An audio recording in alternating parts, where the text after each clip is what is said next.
Eu preciso aprender um pouco aqui. Eu preciso aprender um pouco aqui. Eu preciso aprender mais de Deus, porque Ele é quem cuida de mim. Se uma porta se fecha aqui, outras portas se abrem aqui. Eu preciso aprender mais de Deus, porque Ele é quem cuida de mim.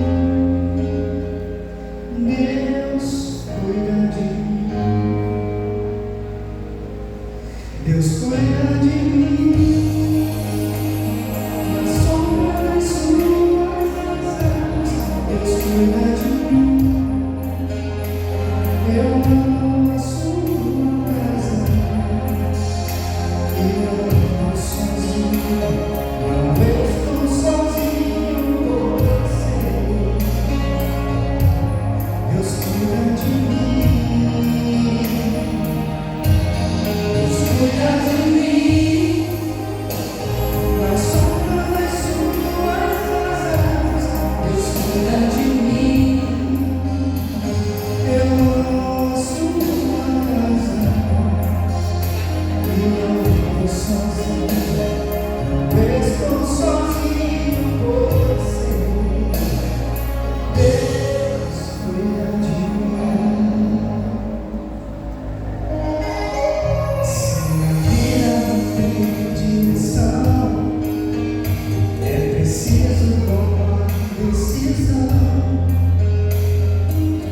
Eu sei, existe alguém que te ama.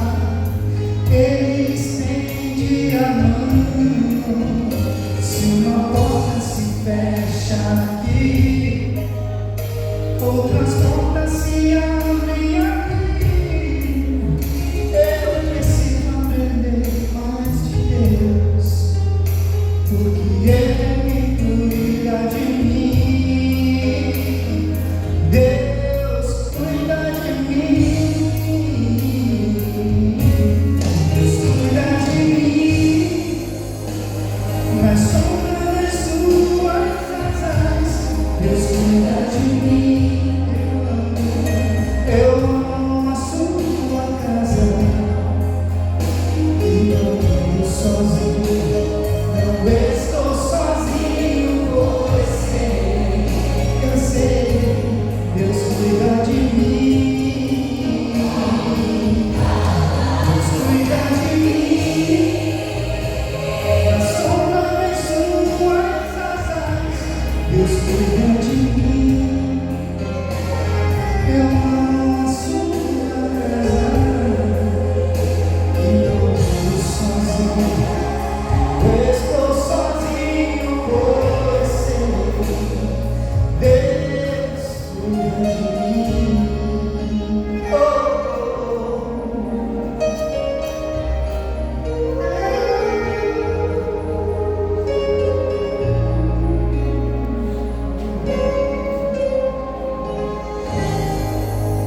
Amém?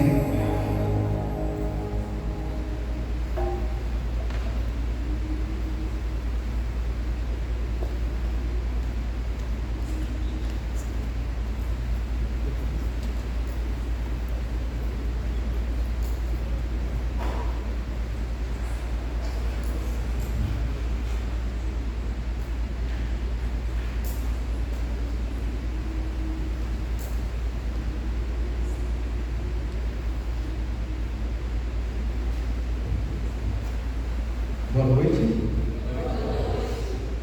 Para mim é um privilégio, uma vez mais, nessa noite de domingo, estar aqui na Central de Rodrigo, onde eu fui rebatizado, não é mesmo? Nunca vou esquecer do pastor Alcor. Me lembro que quando eu fui para rebatizar, na época eu tinha muitos amigos, mas eu gostaria de ter comigo ali ao meu lado, naquele momento, 3 pessoas especiais fora minha família. Eram de Magalhães, o Valdir, filho da professora Creuza, e o Marcião, de Alta Floresta. Inclusive o Marcião passou em casa antes de ontem. Eu nunca vi ele emocionado. A minha mãe estava do lado quando ele passou, conversou comigo e disse que nunca se esqueceu das vezes que eu disse a ele que deveria voltar para a igreja. Infelizmente, algumas pessoas voltam para a igreja, se não for pelo amor, é pela dor. Eu estou dizendo que é o caso do Márcio em especial. E ele disse mais: começo de fevereiro, estou descendo para o Paraná, para Curitiba. Ele disse: vou me rebatizar. A minha esposa, ele disse, a minha filha menor, vamos batizar em Curitiba. E a gente observa ao longo do tempo pessoas que nós nunca imaginávamos estar dentro da igreja. E quando eu venho, às vezes que eu venho de Cuiabá para cá, e eu observo rostinhos diferentes, pessoas diferentes, alguns saem, outros vêm. Ellen G. White disse que agora no fim dos tempos, algumas pessoas sairão, sim, mas muitos outros virão. E esses virão e virão para ficar até a volta de Jesus. Amém? Vamos abrir nossas Bíblias em Lucas capítulo 8? Uma vez mais, assim como nós estamos, vamos falar com Deus. Soberano Deus, neste momento que a palavra está sendo aberta, capacite-nos, Senhor, para que nós possamos ler, entender e compreender. Que nós possamos aplicá-la para nossas vidas. Que dentro de pouco tempo, todos nós poderemos olhar para o céu e dizer: esse é o Deus das quais nos aguardamos.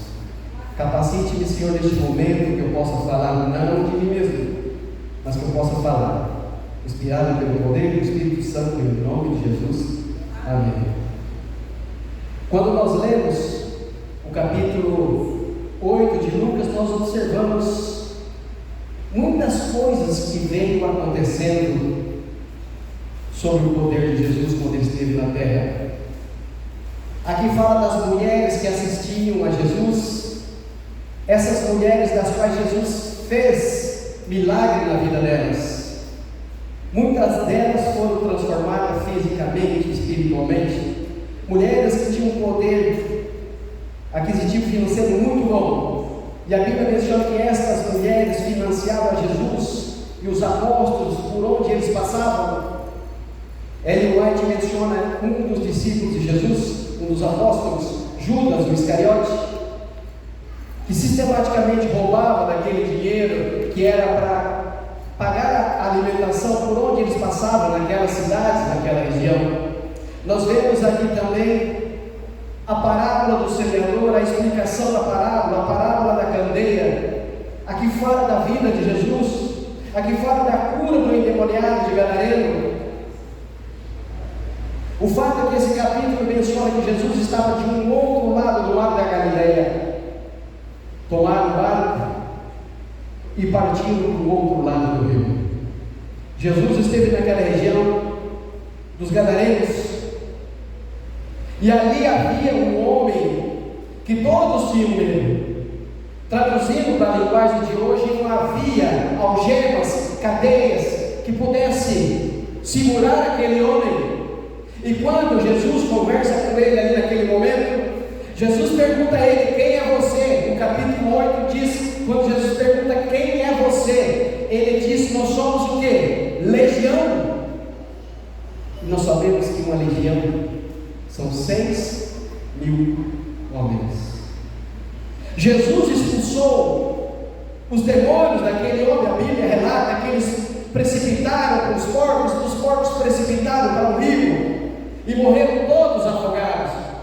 Mal Jesus havia acabado de chegar naquela região, Jesus fez aquele milagre, mas as pessoas daquela região não perceberam desta maneira. Eles ficaram chateados com Jesus, porque eles estavam preocupados com os porcos e não com aquele homem. Ou tem livros nos evangelhos que diz que eram dois, mas o fato era que era um homem das quais todos na região tinham medo. E quando Jesus então transforma a vida daquele homem, expulsa os demônios daquele homem quis seguir a Jesus, algo em mente. Jesus disse: não, você precisa ficar. Vá até os seus familiares, os amigos e conte o feito. Ellen White menciona que mais tarde, quando Jesus fez a segunda multiplicação dos pães e dos peixinhos, já fez naquela região das quais a princípio Jesus não foi bem recebido. E antes de chegar ali naquela região de Gadareno, Jesus indo de um lado para o outro lado do rio, aquela região da Galileia, a região da casa de Lázaro, Maria e Marta, era um oásis para Jesus. Jesus amava aquela região principalmente na casa de Lázaro. Tanto que quando Jesus ouviu alguém dizer que Lázaro havia morrido, Jesus chorou.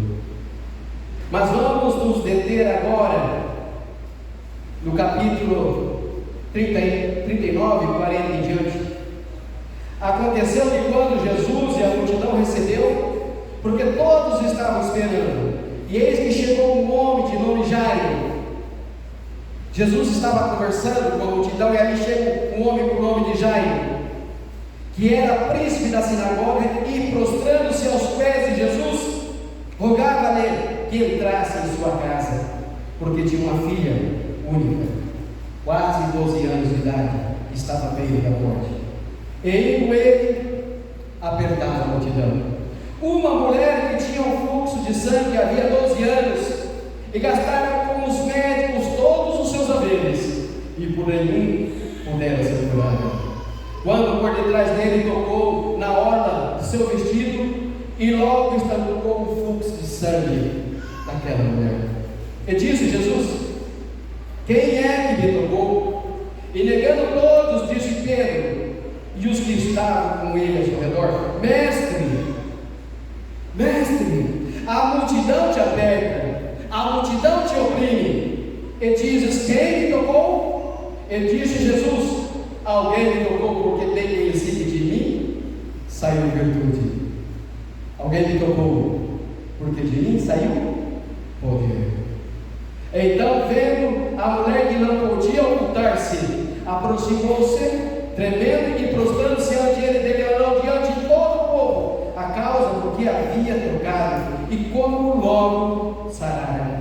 E ele disse: tem bom ânimo, filha, a tua fé te salvou, vai em paz. Estando ele ainda falando, quando um dos príncipes da sinagoga chegou dizendo: a tua filha não está morta, não precisa mais incomodar o mestre. Jesus, porém, ouvindo-o, respondeu dizendo: não temas, crê somente e será salva. E entrando na casa, e ninguém deixou entrar senão Pedro e a Tiago e João, o pai e a mãe daquela menina. E todos choravam e planteavam, e disse: não chores, não está morta, apenas dorme. E riam-se dele, sabendo que estava morta, mas ele, pondo-os todo para fora, pegando na mão da menina, disse clamando: levanta-te, menina. E o versículo 55: e o seu espírito voltou, e ela logo se levantou, e Jesus mandou que ele desse de comer. Quando nós lemos estes versículos, já entendemos tudo. Naquela época, naquela região, Jesus era conhecido como Jesus de Nazaré. Trabalhou como carpinteiro a maior parte da sua vida adulta. Entretanto, ele foi tão extraordinário pela forma como viveu e pela influência que exerceu sobre a humanidade, que as palavras extraordinário não conseguem caracterizá-lo. Ninguém mais, nem reis, ditadores, cientistas, educadores ou líderes militares deu uma contribuição maior que Jesus à história desse mundo das quais nós vivemos. Bilhões de pessoas passaram por este planeta, mas até hoje, quase 2000 anos desde a sua morte, ninguém chegou sequer perto de ocupar a posição singular que ele ocupou na história. Nunca faltaram a este mundo grandes homens e mulheres. A história está repleta como Salomão, Davi, Hammurabi, Ciro, Alexandre o Grande, César, Gengis Khan, Joana d'Arc, Napoleão Bonaparte, George Washington, E por aí, a lista vai. A lista continua. Mas ninguém se aproxima de Jesus Cristo e sua influência sobre a humanidade. Vamos analisar o perfil dessa noite deste homem. Jairo era o chefe da sinagoga. A Bíblia diz que era um homem que ocupava um posto importante na sinagoga. Mateus, em seus escritos, em seus relatos, diz simplesmente que Jairo era um chefe. A sinagoga, basicamente, era uma assembleia de judeus. Era a igreja, como nós temos hoje. O templo do culto judaico, a sinagoga, era governada por um grupo de anciões, das quais Jairo fazia parte dele. Eu gostaria que se pudesse projetar para mim os slides. Bem, o Lucas 8, versículo 41, diz que eis que chegou um homem de nome Jairo, que era príncipe da sinagoga, e prostrando-se aos pés de Jesus, rogava-lhe que entrasse em sua casa. Vocês estão entendendo aqui? Ele não foi atrás de cura. Hoje nós observamos muitas igrejas, denominações, que eles vão atrás de bens materiais e eles vão atrás de cura. É claro que dentro da igreja, a Bíblia nos dá o poder de interceder, de orar um pelos outros, aqui como vocês estão fazendo com o jovenzinho, vai. Antes de vir para cá, eu prego em muitas igrejas na região de Cuiabá e Voz da Grande. E o sermão que eu estou fazendo essa noite era o mesmo sermão que eu fazia em todas as igrejas. Cada um de nós podemos fazer uma parte. Muitas das vezes, sequer oramos. Duas frases poderosas que nós, como cristãos, podemos dizer quando nós vamos ter uma pessoa, como cristãos, apertar na mão, olhar no olho e dizer: filho, que Deus te abençoe. Que Deus te abençoe. Nós, como cristãos, temos esse poder de olhar nos olhos e dizer: Deus te abençoe. Uma outra frase que muitos têm proferido, mas muitas das vezes é da boca para fora, quando diz: eu estou orando por você. Será que nós estamos orando mesmo? É comum as pessoas dizerem: vou orar por você. Será que nós estamos orando? Olha o que nós estamos fazendo, olha a afirmação diante daquela pessoa, os anjos ao nosso redor. E Deus, eu estou orando por você.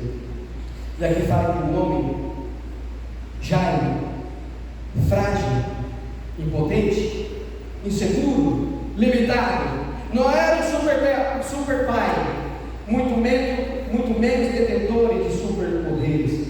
Era preocupado com as realidades externas, priorizava as dimensões verticais da existência. Ele sentia empatia pelas outras pessoas, mas ele simplesmente queria a presença de Jesus na sua casa. Agora passa por um drama familiar. O segundo slide, por favor. Porque tinha uma filha de quase 12 anos que estava à morte. Indo ele, apertava a multidão. Mais uma, por favor. Indo ele a caminho, apertava a multidão. Mais uma, por favor, desculpe. Quando eu rebatizei e fui estudar teologia fora do Brasil, conheci muitas pessoas, conheci muitos pastores que vinham de toda a Centro-América, Colômbia, Panamá, Costa Rica, Nicarágua, Honduras, El Salvador e Guatemala, para a Universidade Adventista de Centro-América, que é conhecida como UNADECA. E dentre tantas pessoas conheci esse homem, que está com uma filha ao seu lado. Quando eu cheguei lá, essa jovenzinha já havia falecido.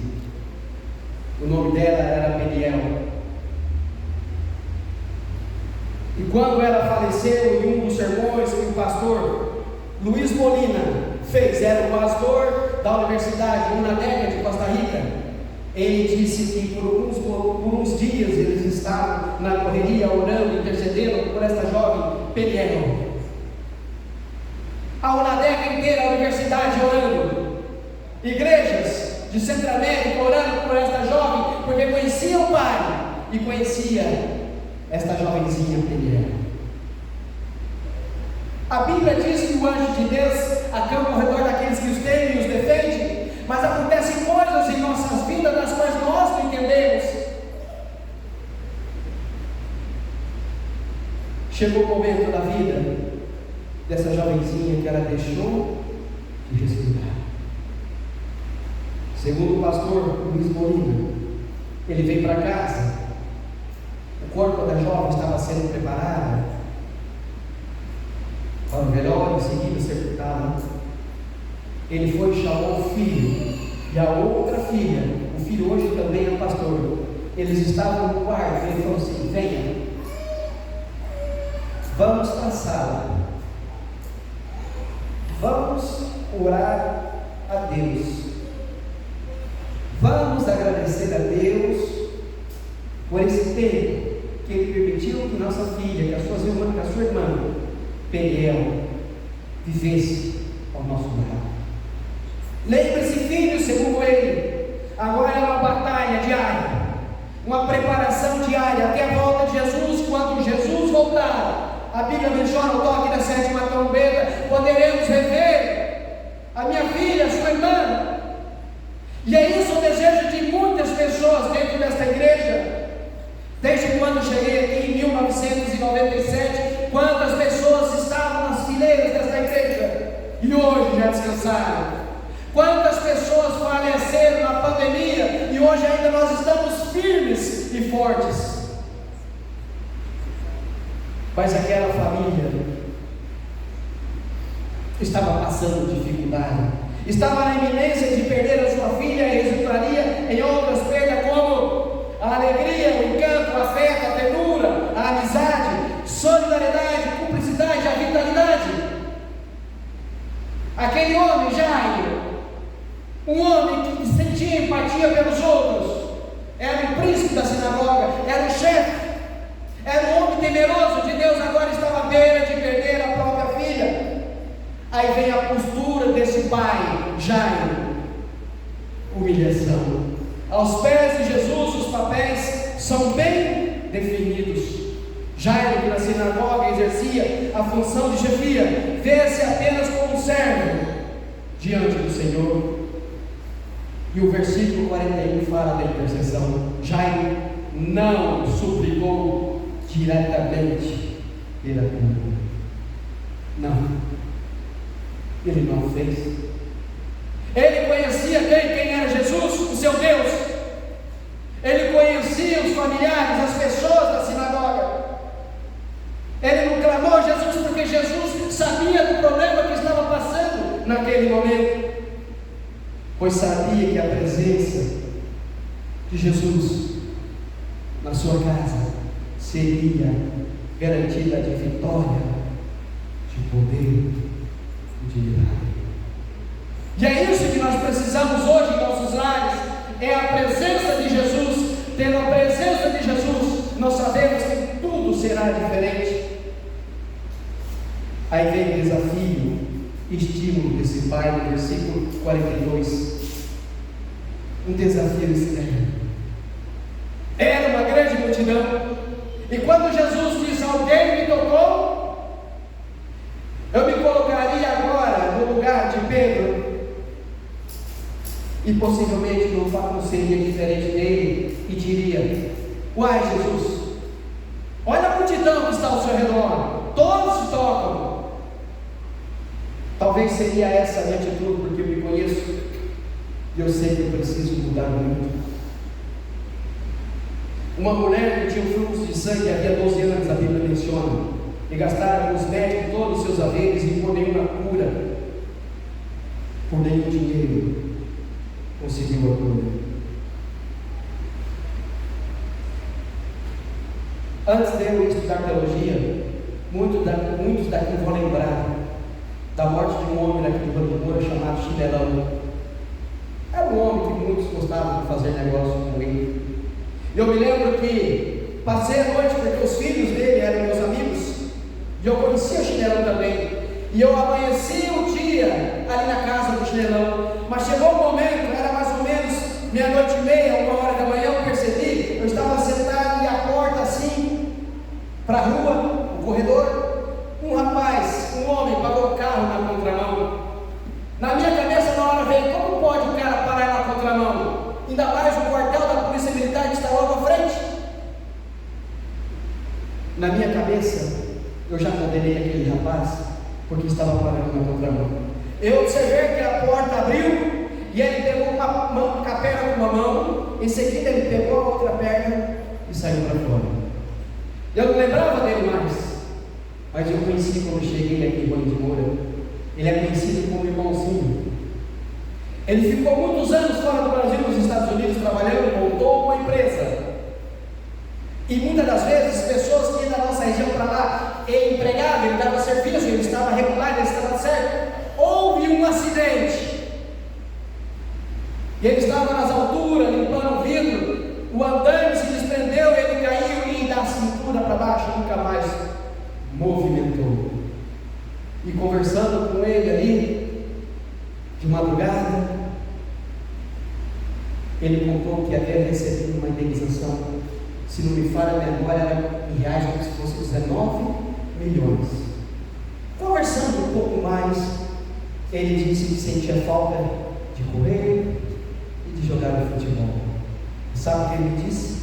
Que nunca mais saiu da minha cabeça? Ele me disse: se eu encontrasse um especialista no planeta Terra, qualquer lugar do planeta, que me dissesse, se você me der esse dinheiro, esses 19 milhões, eu faço com que você ande, ele daria tudo para poder voltar a andar novamente. Às vezes nós passamos a vida inteira correndo de um lado para o outro, em busca de riqueza, bens materiais, perdemos a saúde. Chega um momento na vida da pessoa que ela, para tentar recuperar a saúde, ela gasta tudo que tem, mas ela não consegue. É preciso que nós saibamos administrar o que ganhamos. É preciso que nós saibamos também dar valor, carinho e atenção para os nossos familiares. Hoje existem muitos pais que estão em meio da multidão ao qual Jesus está, mas que não tem nenhum elo com ele, seja genuíno, sólido ou transformador. O estilo daquela mulher, então ela trouxe algo para Jairo, a grandeza do sofrimento, a grandeza da confiança daquela mulher, a grandeza da perseguição em Jesus, a grandeza da fé, pois ela sabia que se ela tocasse na orla da roupa de Jesus, ela seria o quê? Transformada, ela seria o quê? Curada. E a Bíblia nos está dizendo em Zacarias 8, versículo 23, que agora, no fim dos tempos, nós vamos implorar para tocar nas roupas de um judeu, para que nós possamos ser curados. Quando Jesus ascendeu os céus, a Bíblia menciona, a Bíblia relata no livro de Atos, que as roupas de Pedro e de Paulo, a Bíblia fala até na sombra, as pessoas tinham tanta fé naqueles homens que eram poderosos, que não carregavam dinheiro, não tinham mansões nem carros luxuosos, mas eram poderosos. E a Bíblia menciona que hoje, agora, se nós queremos ser pessoas, homens e mulheres ou crianças poderosas, basta lermos os Evangelhos. Romanos 1, versículo 16 nos está dizendo a grandeza da fé, e sentiu-se tremendamente renovado na sua esperança de ver o milagre dentro da sua casa. Aí o versículo 49 diz que veio uma pessoa da sua casa. Estando ele ainda falando, chegou um dos príncipes da sinagoga dizendo: a tua filha está morta, não precisa mais incomodar o mestre. Mas ele vê o estímulo na palavra de Jesus, versículo 50. A palavra de Jesus para Jairo veio como palavra de Deus soberana, amorosa e poderosa. Jesus, porém, ouvindo, respondeu-lhe dizendo: não temas, filho, não temas, crê somente e será salva. E agora vem o milagre na família do Pai. Versículo 50 fala em intimidade. Alguns nascem, crescem, casam, morrem dentro da igreja, mas não morrem no não morrem no Senhor. No Mato Grosso, ali de Cuiabá, para Rondonópolis, tem uma cidadezinha pequena chamada São Pedro da Cipa. E lá no alto de um dos morros tem uma estátua do Cristo Redentor. Alguns anos atrás, um homem, não sei por qual motivo, levou uma corda, colocou no braço daquele Cristo, amarrou em seu pescoço e se enforcou. Eu posso dizer à noite, nessa noite, para vocês que sem sombra de dúvidas, morreu no braço do Cristo errado. E agora vem o milagre. Estando ele ainda em casa, e ninguém mais deixou de entrar, senão Pedro, Tiago e João, eram os discípulos que mais estavam próximos de Jesus, que mais acompanhavam Jesus. Mas havia em meio aquelas pessoas, e hoje existem pessoas em nossa congregação que são o quê? São incrédulas. A fé e a incredulidade estão sempre juntas na caminhada da vida. O versículo 52 diz: e todos choraram e pranteavam, e ele disse: não chores, não está morta, mas dorme. E riram-se dele, sabendo que estava morta. E o versículo 54 continua dizendo: a autoridade de Jesus se manifestou através do toque da palavra ainda. Hoje ele opera em nós o mesmo que naquela época, pelo toque do Espírito de Deus. Mas ele, pondo-os todos para fora, pegou na mão daquela e clamou, dizendo: levanta-te, menina, e anda. Os sinais do milagre, no versículo 55, viram de dois movimentos, do Espírito e do corpo. Quando Jesus age, ele alcança por completo. E o seu Espírito voltou e logo se levantou, e Jesus mandou-lhe que desse de comer. E quando isso aconteceu, aquelas pessoas, aqueles incrédulos que diziam: ela está morta, quando Jesus fez este milagre, o que aconteceu? Então eles disseram: não, ela não estava morta, ela simplesmente estava dormindo. Vocês entendem? Isso é o meu ponto de vista. O porquê que Jesus demorou 4 dias para ir até o túmulo de Lázaro? Jesus ouviu, Jesus chamou. O amigo dele estava morto, mas agora Marta disse: Senhor, se o Senhor estivesse lá conosco em casa, o teu amigo Lázaro teria morrido. Mas Jesus então ele espera 4 dias para ir até o túmulo. Jesus poderia remover o túmulo, Jesus poderia remover a pedra que fechava a porta do túmulo, mas ele não o fez. Ele pediu que tirasse. Jesus olha ao céu naquele momento. Sempre Jesus estava conectado com o Pai. E se Jesus fazia, por que nós não fazemos? Por que muitas das vezes nós vamos em um restaurante, vamos almoçar ou jantar, muitas pessoas perto, nós não fazemos oração por vergonha? Mas existem muitas outras pessoas, famílias, não importa onde quer que eles estejam, eles pegam as mãos em meio àquelas pessoas e agradecem a Deus. Naquele momento, então, Jesus disse o quê? Lázaro, sai para fora. A Bíblia diz que já estava cheirando mal. Ellen White menciona: se Jesus houvesse dito simplesmente sai para fora, todos que haviam morrido até aquele momento ressuscitariam. Passa mais um slide, por favor. Eu sei que vocês estão cansados, talvez, de ouvir. Mais um do Ryan. Não sei se vocês se deram conta, mas hoje é dia 7. Hoje está completando 3 meses do acidente desse garotinho. E quando eu ouvi, eu estava no hospital em Cuiabá, acompanhando a minha tia, que é uma das líderes da cidade de Aripuanã. Ela havia passado por uma cirurgia, era tão delicada que ela ficou 1 mês no hospital pós-cirurgia. Era um sábado à tarde. Fiquei lá com ela aproximadamente por 2 horas.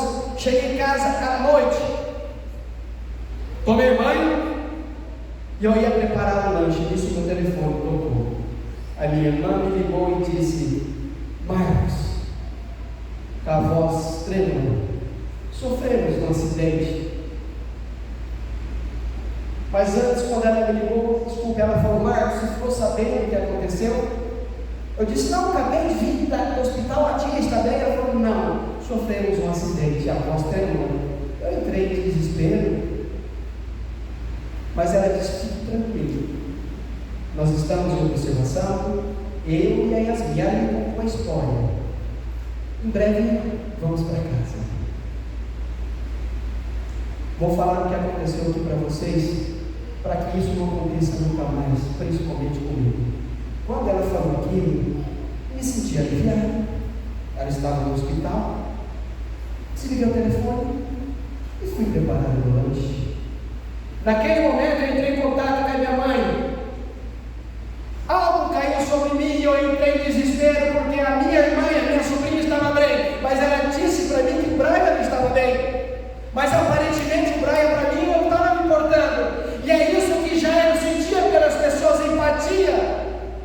Voltei rapidamente para a sala, de joelhos. Eu orei a Deus, pedi perdão, e Deus dá a nós esse privilégio de orarmos e interceder um pelos outros. Desde então eu fiz a promessa que aonde eu fosse pregar, seria esse sermão desse garotinho Brian, e da menininha de 5 anos também. Coitada, pela atitude do pai, ela está sofrendo. Nós não podemos deixar de orar. Eu quero que vocês saibam, e é claro que já vocês sabem disso, que quando Deus age na vida da pessoa, quando Deus faz um milagre, Ele faz por completo. Às vezes você está esperando um pouco mais da nossa decisão de orar. Ellen White mencionou que existem casos que Deus age por intermédio da pessoa que está passando dificuldade, não, por intermédio de muitas outras pessoas que estão ao redor, orando por aquela pessoa em especial. Eu gostaria de passar o último slide, e vamos concluindo falando desse Pai maravilhoso. Para Jairo, o poder de Jesus sobre a vida de sua filha evidenciou definitivamente que ele era de fato Deus. Esse é o pastor Marcelo Tomás. O pastor Marcelo nasceu em 1972 e morreu em 2016. Essa foto foi do último sermão do pastor Marcelo Tomás. E ele estava falando sobre a morte. O pastor Marcelo já estava magrinho, enfrentando um tumor maligno, mas estava forte ainda. E nesse mesmo sermão, de aproximadamente 2 minutos e meio, ele diz assim: amigo, no último dia da sua vida, disse ele, a única certeza que temos é a morte. Às vezes nós observamos, eu me lembro, final de 2017, quando aqui eu estava, numa sexta-feira pela manhã, quando eu fiz o culto fúnebre de meu pai. Só que antes de meu pai falecer, eu olhava para o meu pai e falava: por que Deus não restabelece a saúde dele? E aí começa a vir na minha mente: por que Deus então não bloqueou aquelas pessoas para que não decapitassem a cabeça de João Batista? Por que tantas outras pessoas, se a Bíblia fala que o anjo de Deus acampa ao redor daqueles que o temem e os defende? O saudoso pastor Henry Fairad, que ele perdeu uma perna por câncer, assim que ele se recuperou mesmo com uma perna, o pastor Henry Fairad, ele ia para as igrejas e continuava fazendo o sermão. E assim vai muitas outras pessoas estas que descansaram inclusive desta igreja, que se nós pudéssemos acrescentar na galeria de heróis da fé de Hebreus 11, nós com certeza colocaríamos. E as últimas palavras do pastor Marcelo, foi o seguinte: duas coisas que queremos ter. Pouco importa o que conquistamos. Ele diz: pouco importa dar a sua conta bancária, as fazendas, ou um casebre, uma grande família, uma pequena família. Ele disse duas coisas, sabendo que nós estamos prestes a morrer, nós queremos. E ele diz: a certeza de ter a família, as pessoas que amamos ali ao nosso lado. Pouco antes do meu pai falecer, eu me lembro que volta e meia ele perguntava à minha mãe coisa que ele nunca fazia. Alguém ligou perguntando? Alguém perguntou de mim? Não importa se nós somos pessoas conhecidas, badaladas, ou se nós somos pessoas comuns que muitas das vezes passamos despercebidos por todos, por onde passamos. Ele disse: a primeira é a certeza de ter a família ao nosso lado. E a segunda, se Deus der a oportunidade, e no meu livro que eu escrevi, do arado de bois para as universidades, e a minha mãe está aqui, eu conto as 7 vezes que Deus me livrou da morte. Por que tantas outras pessoas às vezes morrem? Por que eu estou vivo ainda? Tantos anos fora da igreja, tive o privilégio de voltar a estudar teologia, e ele diz a segunda: se estamos em paz com Deus. Enquanto a equipe vem para frente para cantar no final, eu peço para vocês nessa noite que vocês pensem com carinho,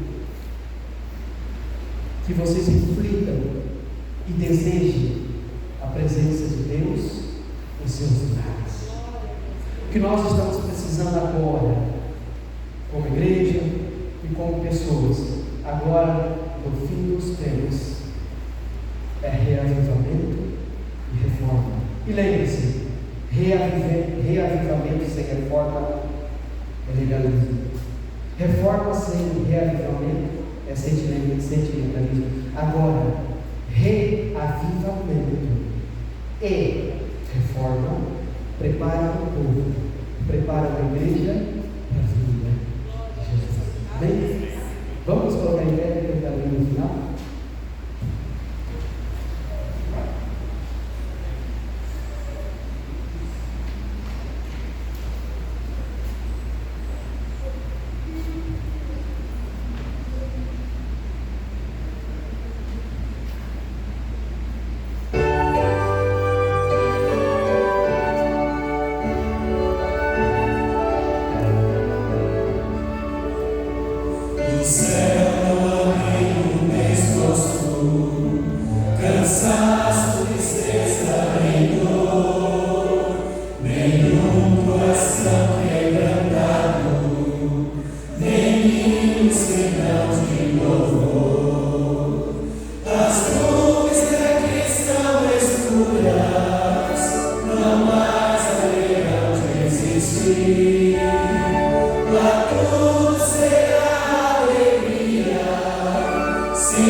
Essa terra gloriosa é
Essa